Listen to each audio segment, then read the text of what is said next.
Fala pessoal, tudo bem com vocês? É um começo promissor do tricolor gaúcho. Estreia de Thiago Neves, reestreia de Diego Souza com gol e ainda tem gente para entrar nesse time. Vamos falar sobre tudo isso? É o destaque desse vídeo, eu sou o Chico Garcia. Seja bem-vindo, inscreva-se no canal. Vamos juntos? Ok, bora nessa.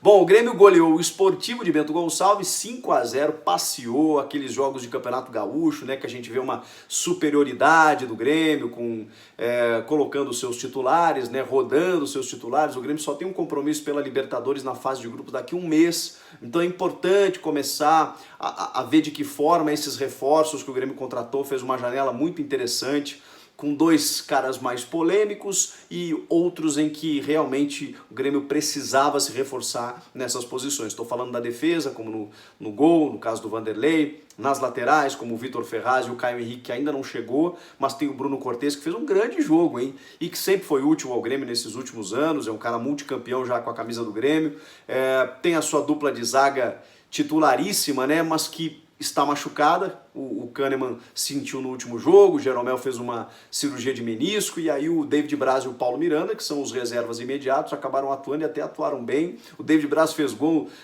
no Campeonato Gaúcho já, o Paulo Miranda fez agora, são zagueiros artilheiros ainda assim. O Lucas Silva também está chegando no time, aos poucos está se soltando, é um cara que tem muita mobilidade, boa chegada à frente, um chute muito potente, inclusive foi responsável por um dos gols, o gol do Alisson, que pega um rebote de uma falta dele. É um cara que aos poucos vai entrando mais no time, na parceria com o Maicon, que hoje também fez um grande jogo ao seu estilo. Não é sempre que ele vai ter essa liberdade, a gente sabe disso, né? O Maicon é o cara que pisa na bola, arma o jogo, é um camisa 10 jogando um pouco mais recuado, é um cara que joga futsal no gramado, esse elogio eu sempre faço a ele.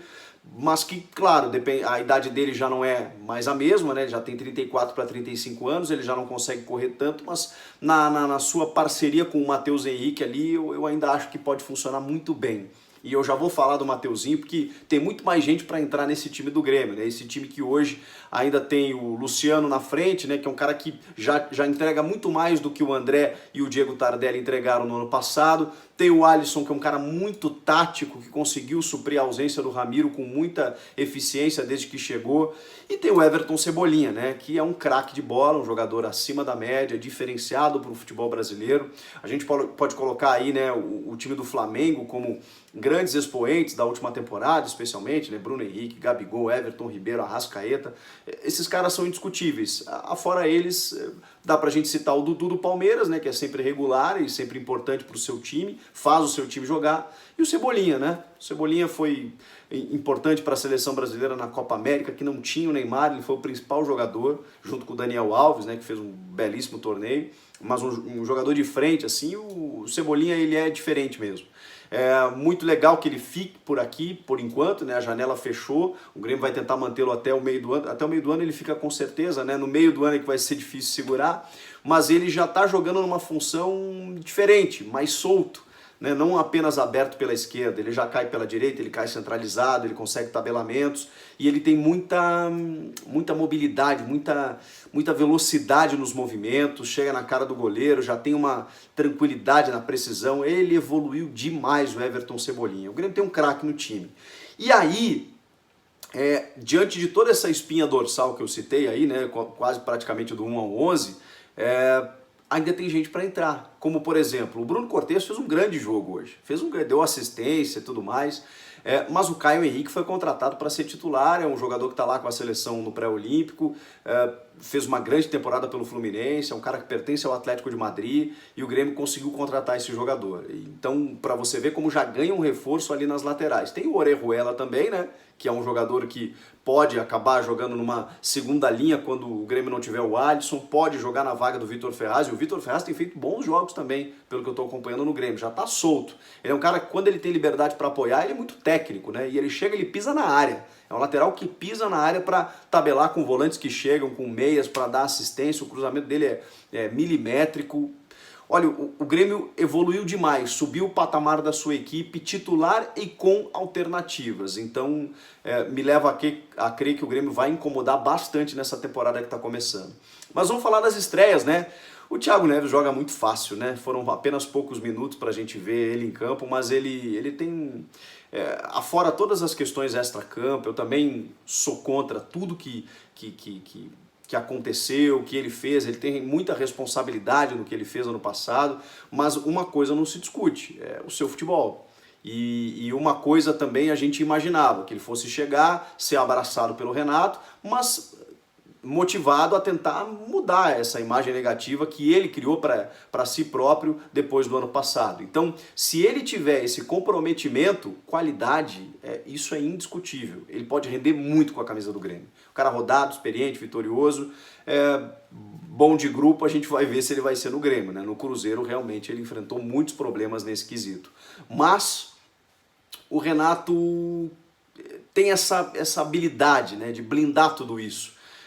É difícil, o Thiago Neves, que ele se sobressaiu quando o Rogério Ceni estava por lá, quando o Abel Braga estava por lá, e olha que ele e o Abel tinham uma relação, assim, né?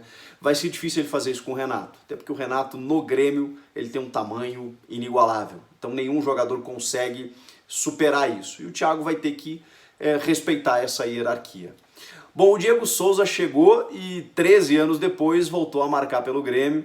Ele que teve uma passagem muito boa em 2007 e a grande ressalva que se faz ao Diego, ao contrário do Thiago Neves, não é nem em relação a grupo, a comportamento, é em relação ao seu aspecto físico, né? Um cara de 34 anos também, que é um pouco mais pesado, mas que tem uma característica que o Renato gosta muito. O Renato gosta de trabalhar com esse centroavantão, esse cara que puxa a marcação, que faz o pivô, que aparece na grande área para aparar cruzamentos dos laterais. Então, se o Grêmio souber, se tiver inteligência para jogar com o Diego Souza, ele pode render muito, como aconteceu hoje dele estrear no segundo tempo, jogar poucos minutos e ainda assim deixar o dele numa belíssima jogada do Bruno Cortez.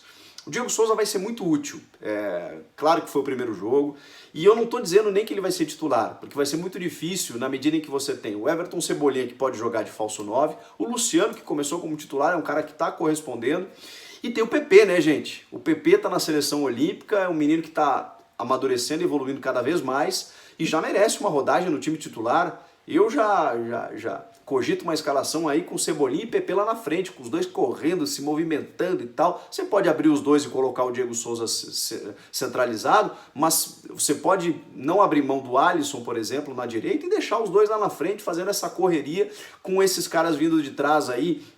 Os laterais que apoiam muito, Caio Henrique, Vitor Ferraz, Lucas Silva no meio, Michael, Matheus Henrique e ainda o Jean-Pierre, né? O Jean-Pierre ainda tem lugar nesse time, é um camisa 10 clássico, mas é que a gente ainda não tem a previsão, né, de saber quando ele vai voltar. Não tendo o Jean-Pierre, tem o Thiago Neves. Então veja como o Grêmio já cria alternativas para não só ter apenas um time titular muito competitivo, mas na ausência de alguns titulares, você mantém o nível, mantendo a qualidade, colocando alternativas nessa equipe. Interessante, hein? O Grêmio começa 2020 de uma forma diferente. Vai amadurecendo, maturando, né, esses jogadores que chegaram já inseridos dentro de um contexto, dentro de uma filosofia de jogo que o Grêmio joga há 4 temporadas e ainda assim ganhando opções caso você não consiga contar com um ou outro jogador. Tem o Leonardo Gomes ainda, que é outro lateral que está voltando de lesão aí, que também pode ajudar muito. São muitas opções. E seguramente esqueci de alguém, que você pode comentar aqui embaixo. Agora, eu sei que é o primeiro jogo, os primeiros jogos, eu sei que é Campeonato Gaúcho, eu sei que não dá para comparar nível de competitividade em relação ao que vem pela frente com Copa do Brasil, Libertadores, Campeonato Brasileiro, mas a gente tem que tirar algumas coisas de tudo que a gente está vendo.